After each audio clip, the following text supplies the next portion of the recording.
What's up everyone, NVBC here, bringing you a Call of Duty Ghost 5-step tutorial on how to improve your aim. So let's jump right into it. First off, you need to go into private match. And once you're in private match, you need to make sure you have at least 5 bots on. The more bots you put on, the harder it gets, and this map is particularly small and it causes a lot of chaos, so I prefer 5. It's a good number for improving your aim. So make sure the bot difficulty is on veteran. You need to go to not create a soldier, you need to go to game setup, and once you're in game setup you need to pick your preferred map. I like Strike Zone. It's a good map. This is how you can improve your aim a little bit faster. It's a smaller map, but there's less places to hide. You can kind of just keep around killing people, improving that aim overall. So once you pick your favorite map, you need to go into the options, and once you're into the options you need to make sure the time limit is on unlimited, and you make sure the score limit is on unlimited as well. And that's all you need to do right there. You need to go into player options, make sure you have the max health on double, make sure the number of lives is on unlimited of course, and the health generation is fast. What this does, guys, it makes them harder to kill. So potentially if they're harder to kill, you're going to have your crosshair or your red dot, whatever you're using on your gun, on them longer. So this is improving your aim in the long run. So we got that covered. In your team options, you want to make sure the radar always on is yes, because once you have the radar on, you generally know where everybody on the map is, and it kind of teaches you some spawn points, particularly not for team deathmatch, but it just gives you a little bit of where someone could spawn, and you can keep your kill streak going on, or just becoming a boss, and improve your aim drastically. So you have everything you need in the options, and you have your bots figured out, but make sure your join in progress is disabled. You don't want to play with none of your friends while you're improving your aim, because someone might be better than you and you want to show off your skills later on. So you have all this set up, and you need to start the match, and I'll see you guys in the game. Once you're in the game, guys, you need to determine whether you're going to be a sub or an AR. Right now I'm an AR, so I'm going to have a lower sensitivity. That's what I'm going to be teaching you next, is you need to find what your sensitivity is going to be.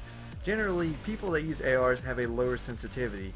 I run at 4, that's pretty low, but for an assault rifle that's a good sensitivity. You need to make sure you're going to be landing your shots when you're playing the role of an assault rifle or an AR, because the AR is one of the most important roles when you're playing in competitive Call of Duty. If you don't have a good AR, you're not going to be able to get map control. That's what your AR is for. And what this does with the double health and double regeneration, it makes them harder to kill, and generally you have to have your crosshair on them, like I said before. You have to have it on longer, and it's just harder to kill the people. So if you have a higher aim, or a better aim, and you have a higher sensitivity, you can generally kill people, and you can turn on them a lot better, and you don't miss as many shots. So that concludes the AR part. I'll switch to an SMG and explain a little bit why you have a higher sensitivity with an SMG and why not an assault rifle. We are now at the submachine gun part of this 5-step tutorial, and generally most people have a higher sensitivity when they run a sub, because you're going to be running around being the OBJ, you're going to be slaying typically, and you're not going to be sitting around. You need to have a higher sensitivity so you can turn on people and typically get more kills. That's what most SMG players do, and you need to learn and mess around with the sensitivity yourself. I don't recommend always using 7. Sometimes I fall back down. It's whatever you adjust to, whatever you feel safe with, and that guy's camping extremely hard.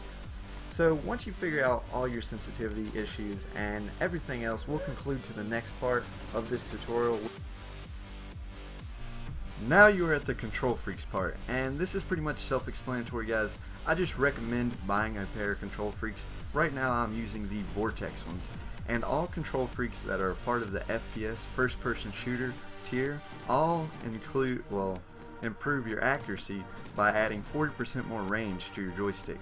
Some joystick extenders from control freaks only add up to 0.30 of an inch, up to 0.45 at the max, so it's not really that big of a difference. My left stick has no height at all, it just gives me a little bit more range, and my right stick has a 0.45, which is domed as well, and it improves my accuracy a ton, guys. You have that really good grip, and overall it helps out a lot.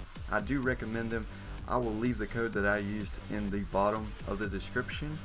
And I hope you guys enjoy this tutorial. The next part will just be playing against better people. That is my 5th step.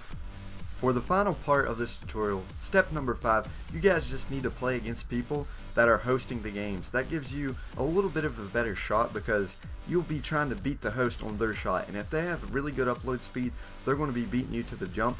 So if you get that down pat where you can beat everybody on their host, that's when your aim really improves. So that is my 5th and final step to improve your aim, guys. So whenever you're playing against custom games or you just want someone to host, never play on your host unless you're playing for fun. If you want to improve your skill, play against someone on their host. That's the only way to get better. Hope these steps help, guys. Don't forget to comment, like, and subscribe.